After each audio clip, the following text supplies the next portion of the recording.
Dear students, जो NDA का दूसरा वीडियो लेक्चर आज जा रहा है वो भी मैं आपको न्यूली रिकॉर्ड कर रहा हूँ, ठीक है। उसके बाद जब सेल के चैप्टर आएंगे उसमें आपको ओल्ड जो रिकॉर्डेड वीडियो है वो मैं आपको सेंड करूँगा, ठीक है, पोस्ट करूँगा। तो हमने पहले दिन एनडीए के वीडियो में, एनडीए के लेक्चर वीडियो में मैंने आपको क्या बताया था। स्टार्टिंग में हमने बायोलॉजी के सारे कुछ बताए थे, इंट्रोडक्शन, यानी कि जनरल साइंस में जो आपके क्वेश्चन पूछे जाते हैं, जो बायोलॉजी का पोर्शन है उसमें से 13 से 14 क्वेश्चन आपको एनडीए में आएंगे।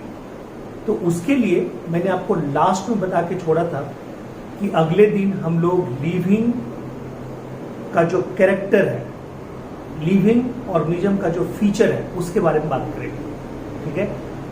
तो हम लोग आज बात कर रहे हैं, पहला जो पॉइंट है वो है इरिटेबिलिटी, ठीक है, यानी कि फर्स्ट, यानी कि हेडिंग आज क्या दे सकते हैं, अगर हेडिंग आज का देना है क्या दें, कैरेक्टरिस्टिक, कैरेक्टरिस्टिक ऑफ लिविंग,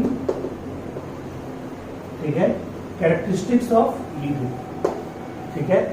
पहला जो हम लोग देंगे वो देंगे, ठीक है, फर्स्ट क्या बोलेंगे, कहता है इरिटेबिलिटी, इरिटेबिलिटी और कॉन्शियसनेस, कॉन्शियसनेस, इरिटेबिलिटी और कॉन्शियसनेस। देखिए इरिटेबिलिटी और कॉन्शियसनेस ध्यान दीजिएगा, समझ जाइएगा आराम से। इरिटेबिलिटी और कॉन्शियसनेस ये क्या होता है। कहता है जैसे मान लीजिए कि मैं बोल रहा हूं यहां पे वीडियो में, और आप जब वीडियो प्ले करते हैं तो आपको सुनाई पड़ रहा है। इसका मतलब मेरा बोलना या आपका सुनना, ठीक है। जिससे मान लीजिए आप मेरे लाइव मेरे सामने भी बैठे हुए क्लासरूम में, मैं बोलूंगा, किसी का नाम लूंगा, ठीक है, दीपक, तो दीपक उठ के खड़ा हो जाएगा, यानी दीपक के कान में मेरा बोला हुआ यानी कि साउंड उसके कान में गया, या उसके कान ने मेरे बोले हुए साउंड को कैच किया, और चूंकि उसका नाम था इसलिए वो खड़ा हो गया। तो मेरे किसी, ठीक है, स्टिमुलस के लिए, स्टिमुलस क्या हुआ, मेरा आवाज, उसके लिए रिस्पॉन्स कौन दिया, दीपक, क्योंकि मेरे आवाज में उसका नाम था, ठीक है। तो वो जो रिस्पॉन्स दिया उसी रिस्पॉन्स को बोलते हैं इरिटेबिलिटी, उसी रिस्पॉन्स को बोलते हैं कॉन्शियसनेस। मान लीजिए मैं आपका नाम पुकारता रहूं और आप कभी बोले ही नहीं, इसका मतलब आप, ठीक है, लिविंग नहीं है। जैसे मान लीजिए कि क्लासरूम में बेंच, कुर्सी, टेबल, मैं बोलूंगा चेयर खड़ा हो जाओ, चेयर खड़ा होगा, बिल्कुल नहीं होगा, क्योंकि चेयर क्या है, नॉन लिविंग है। या तो चेयर नॉन लिविंग है, या अगर आदमी ना बोले इसका मतलब वो डेड हो चुका है, यानी कि उसमें नॉन लिविंग के फीचर आ चुके हैं, ठीक है। तो कहता है किसी भी स्टिमुलस के लिए जो कोई ऑर्गेनिज्म रिस्पॉन्स देगा उसको लिविंग ऑर्गेनिज्म बोलेंगे। जो कोई मतलब उसके लिए अपनी रिएक्शन को मतलब व्यक्त करेगा, रिएक्शन को दिखाएगा, that is called living. Clear है पॉइंट, ठीक है। तो कॉन्शियसनेस और इरिटेबिलिटी, उसी को बोलते हैं इरिटेबिलिटी, उद्दीपनशीलता, ठीक है, इरिटेबिलिटी और उद्दीपनशीलता, ठीक है। यानी कि अगर कोई रिएक्ट कर रहा है, ठीक है, तो इसका मतलब वो लिविंग है, ठीक है। तो आपको कोई कुछ पूछे तो आप जरूर रिएक्ट किया कीजिए, चाहे पॉजिटिव चाहे निगेटिव, बोल दीजिए कि हाँ मुझे नहीं आता, ठीक है। जैसे टीचर बोले कि इसका क्वेश्चन का जवाब आता है तो आप बोलिए हाँ आता है या नहीं आता। बहुत लोग चुप हो जाते हैं, बिल्कुल गलत बात है, ठीक है। लिविंग होते हुए नॉन लिविंग का कैरेक्टर दिखाना मना है, बिल्कुल नहीं दिखाना चाहिए, ठीक है, वो होना ही नहीं चाहिए। अब सुनिए, कहता है क्या कि स्टिमुलस क्या है। स्टिमुलस ये है, जैसे मान लीजिए कि आप क्लासरूम में पढ़ रहे हैं या घर में पढ़ रहे हैं, लाइट बिल्कुल चली जाए, बिल्कुल लाइट ना हो, ना आपका फैन चले, ना आपका लाइट हो, ठीक है, और गर्मी भी बहुत ज्यादा हो, क्या आप पढ़ पाएंगे, नहीं। आप मम्मी पापा से बोल के घर से बाहर निकल जाएंगे, ठीक है, और वो बाहर जाके हवा में थोड़ा बैठ जाएंगे, रूम से बाहर निकल जाएंगे, ये जहां लाइट होगा वहां, ठीक है। तो अब आप सोचिए, लाइट चला गया, जो लाइट था वो लाइट चला गया, ठीक है, जो मतलब वहां पे जो टेम्परेचर था वो बहुत ज्यादा हो गया और आपका बॉडी बर्दाश्त नहीं कर पाया, ठीक है। यानी लाइट का जाना, टेम्परेचर का बढ़ना, साउंड का सुनाई पड़ना, किसी स्मेल को आसपास में बिखरना, ठीक है, आपके जीभ के द्वारा किसी चीज का टेस्ट लेना, ये टेस्ट, साउंड, लाइट, ठीक है, टच, ये सब कुछ है स्टिमुलस। यानी स्टिमुलस का मतलब change in environmental condition, change in any type of condition, चाहे वो चेंज साउंड में हो, चाहे वो चेंज, ठीक है, लाइट में हो, चाहे वो चेंज टच में हो, चाहे वो चेंज स्मेल में हो, चाहे वो टच ये चाहे वो चेंज टेस्ट में, ये सबको हम लोग क्या बोलते हैं? स्टिमुलस बोलते हैं। क्लियर हो गया? और स्टिमुलस के प्रति, स्टिमुलस के लिए, जो स्टिमुलस आपके पास आया उसके प्रति, उसको जो रिसीव करता है आपके बॉडी का जो ऑर्गन, उसको हम लोग बोलते हैं रिसेप्टर। क्या बोलते हैं उसको? रिसेप्टर। यानी स्टिमुलस को रिसीव करने वाले को हम लोग क्या बोलते हैं? Receptor. Those organs in our body which receive stimulus is known as receptor. Clear है पॉइंट? उसको क्या बोलेंगे? रिसेप्टर। यानी रिसेप्टर के कारण ही हम किसी स्टिमुलस के लिए क्या दे पाते हैं? रिस्पॉन्स, चाहे वो पॉजिटिव रिस्पॉन्स हो चाहे नेगेटिव रिस्पॉन्स हो। सपोज आप बैठे हुए क्लास में, आपके सामने इमली ला के रख दिया जाए, इमली, टेमेरिंडस इंडिकस।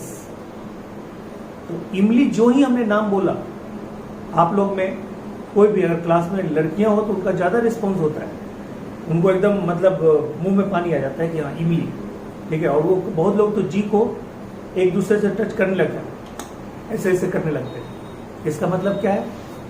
इमली नाम सुनते के साथ, इमली या सामने रखते के साथ क्या हो गया? इमली का खट्टापन, खट्टापन इज स्टिमुलस, और उसके प्रति उनका जीभ क्या किया? रिस्पॉन्स दे दिया, जीभ पानी पानी हो गया, ठीक है। तो कहता है ये भी एक इरिटेबिलिटी है, ये भी क्या है? इरिटेबिलिटी है, ठीक है। तो कहता है इरिटेबिलिटी थोड़ा सा अलग है, एक और प्रोसेस है, उसका नाम है, ठीक है, रिफ्लेक्स एक्शन। क्या नाम है? Reflex action. इरिटेबिलिटी में सब कुछ सामने रहता है और रिफ्लेक्स एक्शन में क्या है? सामने नहीं रहता, उसकी याद दिला दी जाती है, ठीक है। तो रिफ्लेक्स एक्शन क्या होता है? जैसे मान लीजिए कोई लड़का है या कोई लड़की है, कोई भी है, मान लीजिए कि हमारे सामने एक लड़का बैठा हुआ है, ठीक है, उसके पेट पे ऐसे उंगली मारे, वो उछल गया, मतलब उसको पेट में थोड़ा गुदगुदी लगा, ठीक है। उसको मतलब गुदगुदी ज्यादा लगता है, कुछ कंपैरेटिवली ज्यादा लगता है, तो उसको ऐसे जब करते तो उछल जाता है। तो मेरा एक दोस्त था, उसको मतलब डायरेक्ट कोई नहीं करता, वो कहीं भी जा रहा होता, उसको जो ऐसे बताता तो वहीं पे उछल जाता था, यानी उसको इतना रिफ्लेक्स एक्शन आता था। इसको बोलते हैं रिफ्लेक्स एक्शन। तो रिफ्लेक्स एक्शन अलग चीज है, ठीक है। आपने सुना होगा पैवलोव, एक साइंटिस्ट थे, उनका नाम था इयान पैवलोव। इयान पैवलोव को कहा जाता है फादर ऑफ रिफ्लेक्स एक्शन। वो उनका एक डॉगी था, वो एक निश्चित टाइम पे घंटी बजाते थे, डॉगी दौड़ के आता था और वो रोटी देते थे। रोटी यानी उसको फिक्स था कि मालिक घंटी बजाएगा तो हमें रोटी ही देगा, ठीक है। तो उसका जो गैस्ट्रिक जूस था ना, वो सेक्रेट हो जाता था पहले। उस चीज को प्रूफ करने के लिए उन्होंने क्या किया? उसके स्टोमक में एक पाइप जोड़ दिया, फंडिक पार्ट में। स्टोमक में 4 पार्ट होते हैं, फंडिक पार्ट में गैस्ट्रिक ग्लैंड होता है, वहां पे एक पाइप जोड़ दिया, और पाइप जोड़ के उसको बाहर ये कर दिया प्लास्टिक से, और उसको घंटी उस दिन भी बजाए, बट उन्होंने रोटी नहीं दिया, फिर भी गैस्ट्रिक जूस निकला। रोटी मिला नहीं, गैस्ट्रिक जूस निकला, that is called reflex action. मतलब कोई चीज आपके सामने है नहीं, उसकी याद करके आप अगर उसके लिए रिस्पॉन्स दिखाते हैं तो वो रिफ्लेक्स एक्शन है। वो भी लिविंग का ही फीचर है, बट वो थोड़ा सा अलग है इरिटेबिलिटी से। क्लियर है पॉइंट? तो आइए, ये इरिटेबिलिटी क्या है, ठीक है, क्या बोलिएगा? It is most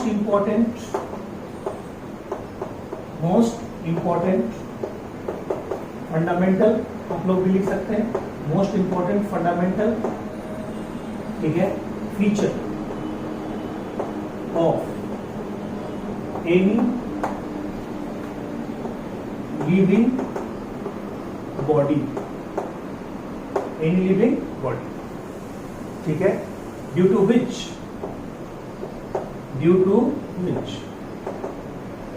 living organism give response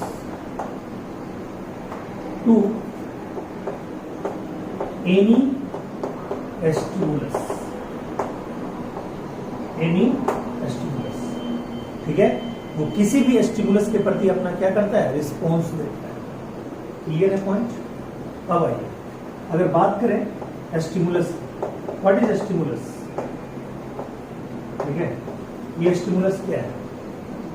तो स्टिमुलस हमने क्या बताया, change in condition, change in different type of environmental condition, ठीक है, change in different type of environmental mental condition, change in different type of environmental condition, stimulus as for example बताइए, light, क्या बोलिएगा, sound, taste, smell, touch, pain, temperature, ठीक है, इसमें दोनों आ गया, हीट भी आ गया और कोल्ड भी आ गया, ये आपका जनरल होता है, ठीक है। फिर रिसेप्टर, ठीक है, देखिए मैं पूरी तरह मान के चल रहा हूं कि आप एनडीए के ही स्टूडेंट हैं, यानी कि आप मैथमेटिक्स डिपार्टमेंट से आते हैं, तो आपको एक एक चीज बताना मेरा फर्ज है। मैं बायोलॉजी वाले बच्चों को कुछ इग्नोर भी कर दूंगा, ये समझ जाऊंगा कि नहीं उनको ये चीज आता होगा, मैं थोड़ा इग्नोर करके भी निकल जाऊंगा, क्यों, उनको बेसिक्स मतलब +1 +2 में भी बेसिक पढ़ रहे होते हैं स्टार्टिंग में, लेकिन आपको बायोलॉजी छोड़े हुए ज्यादा दिन हो गया, इसलिए मैं एक एक चीज आपको बता रहा हूँ, एक एक चीज लिख भी रहा हूँ, तो आप मेहनत को समझिए और उसको कंप्लीट रूप से फॉलो कीजिए। आपका सितंबर में शायद एग्जाम है, जब तक में एग्जाम है तब तक मैं सारा वीडियो दे दूंगा, ठीक है, आप मेहनत कीजिए और कोशिश हम ये करेंगे कि मतलब बायोलॉजी में जो 12-13 क्वेश्चन आए उसमें आपको छूटे नहीं, ठीक है, कोशिश हम ये करेंगे। आपकी बहुत दिन सारी छुट्टियां रही है, तो मैं एक्स्ट्रा वीडियो भी बनाते रहूंगा और आपको भेजते रहूंगा, ठीक है। मैंने बीच में भी एक दिन वीडियो कोशिश की थी बनाने का, नहीं ये भेजने का, लेकिन उस दिन बोला गया कि नहीं छुट्टी है तो बिल्कुल नहीं भेजना है। मैं ये वीडियो भेज रहा हूँ, आप एक एक चीज को नोट कीजिएगा। और मैं आपको बता दूं, ये पूरा का पूरा जो भी है, उस दिन का भी वर्क आपका बाकी है, आज का भी वर्क बाकी रहेगा। मतलब जो 2 वीडियो अभी तक मैंने आपको भेजा ये लगा के, उसके सारे वर्क एक कॉपी पे लिख के एनडीए वाले ग्रुप में आज पोस्ट कीजिए, मैं उसको चेक करूंगा, सारे बच्चे प्लीज, ठीक है। दूसरा बात, मैंने उस दिन भी आपको बोला था, ठीक है, आप इसी चैनल को सब्सक्राइब कर लीजिए, ठीक है, उसमें एनडीए के और भी वीडियो अपने आप डलते रहेंगे और आपको उसमें ट्रिक्स टेक्निक भी मिलेगा उस वीडियो में, ठीक है। तो उस चैनल को आज सब्सक्राइब कीजिए, उस दिन आपने 2-4 लोगों ने सब्सक्राइब किया था, बाकी नहीं किया था, तो प्लीज जितने बच्चे एनडीए ग्रुप में हैं सब चैनल को सब्सक्राइब कीजिए। आपको कुछ नहीं करना है, गुरुकुल बायोलॉजी मंत्रा, या लिंक तो भेजेंगे ही आज, ये लिंक जा ही रहा है, लेकिन अगर फिर भी किसी और को सर्च करना हो, गुरुकुल बायोलॉजी मंत्रा डालिएगा, मेरा फोटो आ जाएगा, चैनल सब्सक्राइब कीजिए। उससे आपको क्या होगा, जितना भी दूसरे वीडियो भी हैं, अगर हम कभी वीडियो में बता दिए कि ये वीडियो रखा हुआ है आप देख लीजिए, तो आप आसानी से देख सकते हैं, ठीक है। तो मैं जो ये वीडियो बनाता हूँ, ठीक है, आप समझ सकते हैं कि आप मेरे डायरेक्ट स्टूडेंट नहीं है, क्लासरूम स्टूडेंट, लेकिन आप सब्सक्राइब कीजिएगा तो आपको फायदा ये होगा कि आपको सारे वीडियो का नोटिफिकेशन मिलता रहेगा, ठीक है। तो जो बेल आइकॉन होता है उसको भी प्रेस करना है, तो अपने आप आपको सब कुछ मिलता रहेगा। और दूसरे जो आपके भाई बहन होंगे, ठीक है, जो मेडिकल की तैयारी करते होंगे, उनके लिए एकदम फ्री ऑफ कॉस्ट ये आपको उनको भी मिलता रहेगा, क्योंकि हमारे हर वीडियो में 6-7 ट्रिक्स होते हैं जो नॉर्मल वीडियो होते हैं, क्लासरूम वीडियो होते हैं बायो के, उनको आप में भी ट्रिक्स बताएंगे, आप में भी कम से कम मतलब समझिए 100 के आसपास तो ट्रिक हम बता ही देंगे सारे वीडियो मिला के, ठीक है। तो आज जो ही आप वीडियो देखिएगा आप सब्सक्राइब कीजिएगा। अब देखिए रिसेप्टर, रिसेप्टर के बारे में क्या है, वैसा ऑर्गन जो किसी स्टिमुलस को रिसीव करे, स्टिमुलस को रिसीव करने वाला कहलाता है रिसेप्टर, ठीक है। यानी those organs of our body which receive any stimulus,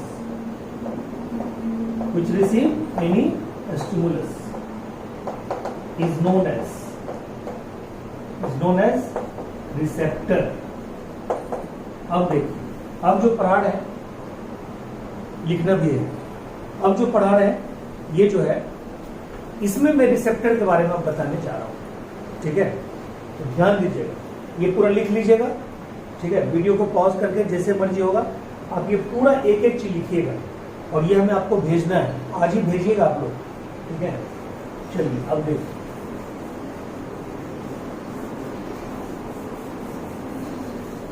अभी जो बता रहे हैं वो तुम लोग भी लिखोगे, बहुत इंपॉर्टेंट है, तुम लोग इग्नोर कर रहे हो, ठीक है। देखो अब देखिए, receptor may be of following types।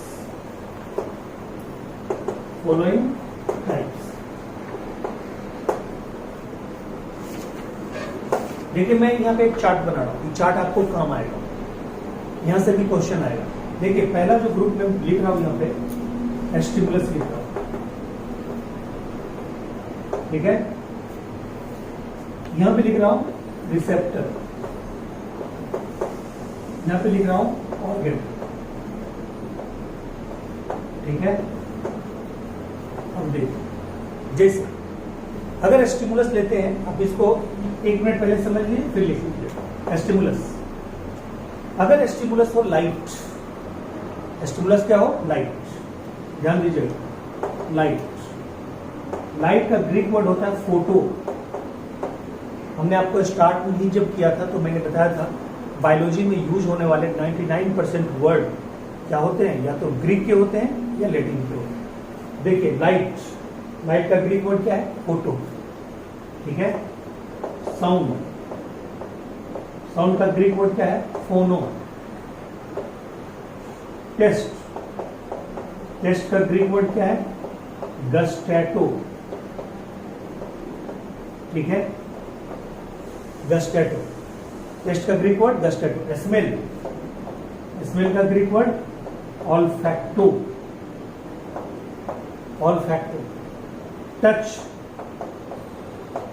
Touch का ग्रीक वर्ड टैक्टो, ठीक है, क्लियर है।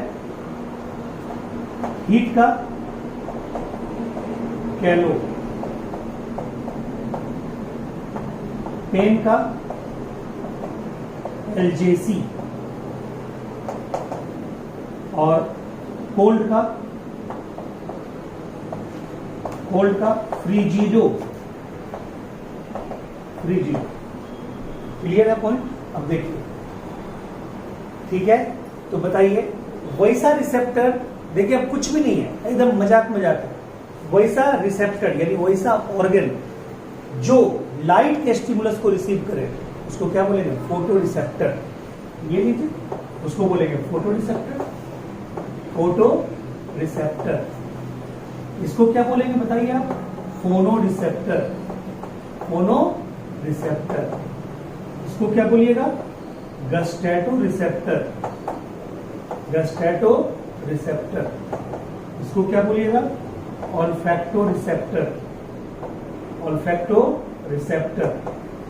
इसको क्या बोलिएगा, टैक्टो रिसेप्टर। इसको क्या बोलिएगा, हीट कैलो रिसेप्टर। इसको क्या बोलिएगा, ठीक है, एलजेसी रिसेप्टर। इसको क्या बोलिएगा, कोल्ड रिजिडो रिसेप्टर। ठीक है, ये हो गया। अब बताइए ये फोटो रिसेप्टर आपका क्या हो गया, बताइए। फोटो रिसेप्टर आपका हो गया आई, ये हो गया आपका ईयर, ये आपका हो गया टंग, ये आपका हो गया, ठीक है, नोज, ये आपका हो गया स्किन, ये भी आपका हो गया स्किन, ये भी आपका हो गया स्किन, ठीक है, और ये भी आपका हो गया स्किन। इसमें स्किन और मसल्स दोनों लिखिए, स्किन एंड मसल्स, ठीक है, दोनों। क्लियर है, ये आपका हो गया पूरा का पूरा। ये चार्ट आपके पास प्रिपेयर हो गया, यहां से क्वेश्चन आपको आ सकता है, ठीक है, इसको नोट कर लीजिए।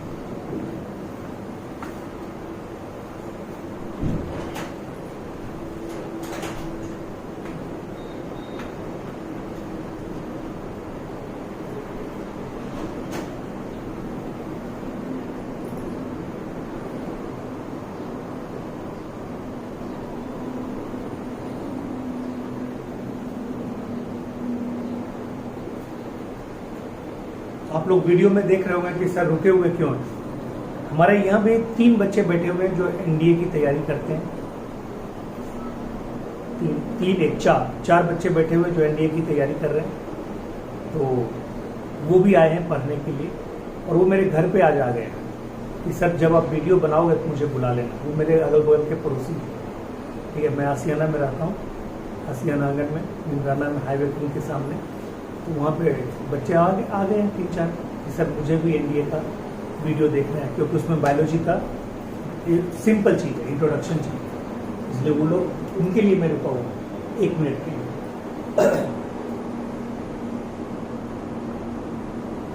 इसमें एक स्टूडेंट ऐसा है जिसकी लंबाई कम है, जिसका लंबाई कम है, वो साइकिल चलाना है धीरे धीरे, तो लंबाई बढ़ेगा तो वो एनडीए का एग्जाम दे पाएंगे। ये क्योंकि आपको पता है कि हाँ, ऐसा नहीं है कि मतलब लंबाई बहुत ज़्यादा मायने लगता है, चलो फिर भी लंबाई बढ़ जाए कुछ उसको। चलिए यहाँ तक क्लियर है। अब आइए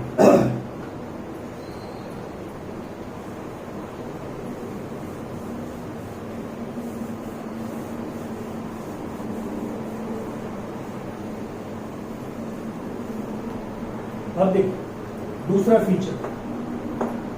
दूसरा फीचर आपका है मेटाबॉलिज्म, ठीक है। लिविंग का पहला फीचर क्या था, इरिटेबिलिटी और कॉन्शियसनेस, जिसको हमने डिटेल बता दिया आपको पूरी तरह। इरिटेबिलिटी और कॉन्शियसनेस पूरा समझ गए। अब मेटाबॉलिज्म पे आएंगे। देखिए कभी आपने सोचा है प्लांट के बॉडी में फोटोसिंथेसिस चलते रहती है और भोजन बनते रहता है, स्टार्च बनते रहता है, स्टार्च के रूप में स्टोर होते रहता है। आपके बॉडी में सेल के अंदर प्रोटोप्लाज्म बनती है, आपके अंदर एमिनो एसिड से प्रोटीन बनता है, फैटी एसिड और ग्लिसरॉल से लिपिड बनती है, मोनोसेक्राइड ग्लूकोज फ्रुक्टोज गैलेक्टोज से कार्बोहाइड्रेट बनते हैं। ये जो बनने का जो प्रोसेस है इसको बोलते हैं एनाबॉलिज्म। ये कंस्ट्रक्टिव प्रोसेस है, और कंस्ट्रक्टिव प्रोसेस में एनर्जी लगती है, कंस्ट्रक्टिव प्रोसेस में एनर्जी लगती है, ठीक है। तो ये कंस्ट्रक्टिव प्रोसेस है, एनर्जी लगने वाला प्रोसेस है, ठीक है, उसमें एनर्जी लगती है, ठीक है, कंस्ट्रक्टिव प्रोसेस में। और एक होता है जिसमें कोई चीज टूटता है, जैसे आपके हर सेल के अंदर जो ग्लूकोज जमा रहता है, जब वहां पे ब्लड के द्वारा ऑक्सीजन आता है वो ग्लूकोज टूटता है, उसको बोलते हैं सेलुलर रिस्पायरेशन। और जब ग्लूकोज टूटता है तो क्या होता है, ग्लूकोज टूटता है तो वहां पे जैसे C6H12O6 ये टूटेगा, कब टूटेगा, 6O2, क्या बनेगा 6CO2 प्लस 6H2, और यहाँ पे 38 ATP प्लस 38 ATP निकलता है, ठीक है। और ये घटना कहाँ होती है, सेल के अंदर, इसलिए ये इक्वेशन को हम लोग क्या बोलते हैं, सेलुलर रिस्पायरेशन। सेलुलर रिस्पायरेशन यानी कभी आप सोचते होंगे कि मैं लेता तो ऑक्सीजन हूं, निकलता कार्बन डाइऑक्साइड है, कैसे, यही का कमाल है। ये सेल के अंदर होता है, यानी सेल के अंदर ग्लूकोज पच के जैसे भोजन आपने खाया, कोई भी चीज खाया, पचा, लास्ट में ग्लूकोज में कन्वर्ट हुआ, ग्लूकोज को सेल ने एब्जॉर्ब किया और सेल के अंदर जब ग्लूकोज रखा हुआ है उसके पास ब्लड के द्वारा क्या गया, कैपिलरी के द्वारा क्या गया, ऑक्सीजन गया। तो ऑक्सीजन ने उसको क्या किया, ऑक्सीडाइज कर दिया। आप ऑक्सीडेशन अच्छे तरह जानते होंगे, ठीक है, ऑक्सीडेशन पढ़े होंगे, loss of electron oxidation, gain of electron reduction, ठीक है, loss of hydrogen oxidation, gain of hydrogen reduction, ठीक है। तो कहते हैं O2 इसको क्या किया, ऑक्सीडाइज कर दिया, CO2 निकला, H2O निकला। CO2 फिर उसी रास्ते, जिस रास्ते से ऑक्सीजन गया सेल के पास, उसी रास्ते से CO2 बाहर आ जाएगा, नाक से बाहर एनवायरमेंट में चला जाएगा। कि जो H2O है वो एक्सक्रीशन के द्वारा यूरिन के रूप में बाहर आएगा या H2O का यूज प्रोटोप्लाज्म बनने में होगा। और ये 38 ATP एनर्जी है, इसको सेल करेंसी बोलते हैं। सेल का यही करेंसी होता है, हमारे आपके पास पैसे होते हैं, सेल के पास यही होता है काम करने के लिए, ठीक है। तो सेल अपना इसका यूज करता है, किसका, एटीपी का, एडेनोसिन ट्राइफॉस्फेट, इसको बोलते हैं एडेनोसिन ट्राइफॉस्फेट। अगर ये 3 फास्फोरस है तो ट्राइफॉस्फेट, अगर 2 फास्फोरस है तो डाइफॉस्फेट, एडीपी, और अगर 1 फास्फोरस है तो एएमपी, ठीक है। एएमपी और एडीपी जल्दी एग्जिस्ट नहीं करता है बॉडी में, एटीपी उसका स्टेबल फॉर्म है, वो एग्जिस्ट करता है। क्लियर है, याद रखिए, ठीक है। तो कहता है मेटाबॉलिज्म, ये आपका क्या हो गया बताइए, ये हो गया आपका डिस्ट्रक्टिव प्रोसेस। ये क्या हो गया, डिस्ट्रक्टिव प्रोसेस, ठीक है, यानी ये हो गया टूटने फूटने वाला प्रोसेस, ठीक है। जानते हैं इसको क्या बोलते हैं, इसको बोलते हैं कैटाबॉलिज्म। क्या बोलते हैं इसको, कैटाबॉलिज्म, कैटाबॉलिज्म, ठीक है। और मान लीजिए प्रोटीन बन रहा है, ठीक है, प्रोटीन फॉर्मेशन, प्रोटीन फॉर्मेशन, ठीक है, from amino acids, amino acids, ठीक है। Carbohydrate formation, carbohydrate formation from glucose, ठीक है। बताइए ये सब, ये दोनों प्रोसेस क्या हो गया, ये हो गया कंस्ट्रक्टिव प्रोसेस, कंस्ट्रक्टिव प्रोसेस। और ये कंस्ट्रक्टिव प्रोसेस को क्या बोलते हैं, एनाबॉलिज्म, एनाबॉलिज्म। और बताइए एनाबॉलिज्म और कैटाबॉलिज्म दोनों मिला के क्या बोलेंगे, मेटाबॉलिज्म, बोलेंगे मेटाबॉलिज्म। क्लियर है। तो मेटाबॉलिज्म को आप डिफाइन कर सकते हैं, it is also most important fundamental property of living beings, ठीक है, which is collection of all constructive and destructive processes in our living body, clear है, ठीक है। ये आप बोल देंगे, ठीक है। यानी आप कह सकते हैं, यहां पे कह सकते हैं मेटाबॉलिज्म बराबर anabolism plus catabolism, anabolism plus catabolism, clear है। और कहता है कि जो प्राइमरी रिक्वायरमेंट है, यानी कि मेटाबॉलिज्म का एक रेट जो आपके बॉडी को एडजस्ट करने में मदद करता है। मेटाबॉलिज्म का minimum rate daily life activity में जो मेटाबॉलिज्म का रेट होता है उसको बोलते हैं बेसल मेटाबॉलिक रेट, BMR। उसको क्या बोलते हैं, BMR, ठीक है। ये लिख लीजिएगा जरूर, बेसल मेटाबॉलिक रेट, ठीक है। यानी कि the rate of metabolism which is required for daily life activity, ठीक है। Rate of metabolism